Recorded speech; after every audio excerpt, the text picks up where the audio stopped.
மாவட்டம் தொட்டியம் மதுரகாளியம்மன் திருக்கோவில் பங்குனித்தேர் 2026ஆம் ஆண்டு திருவிழா சிறப்புடன் நடைபெற்றது.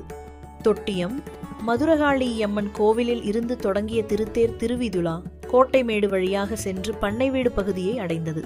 தொட்டியம் மதுரகாளியம்மன் திருக்கோவில் பங்குனி தேர் திருவிழா 5ஆம் தேதி பூச்சொரிதல் விழாவுடன் தொடங்கியது. 12ஆம் தேதி காப்பு கட்டுதல் நிகழ்ச்சியும் அதனைத் தொடர்ந்து 1000 பானை பொங்கல் வைத்து சிறப்பு பூஜைகள் நடைபெற்றது. இந்த திருவிழாவில் முக்கிய நிகழ்ச்சியான திருத்தேர் தலையலங்காரம் நேற்று முன்தினம் அதிகாலை நடைபெற்றது.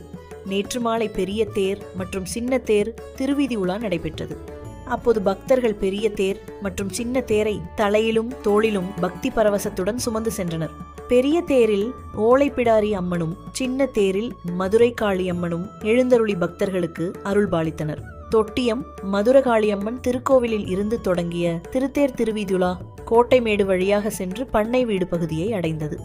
இதைத் தொடர்ந்து சந்தைப்பேட்டை திருச்சி சேலம் மெயின் ரோடு வழியாக சென்று வானப்பட்டறை மைதானம் சென்றது.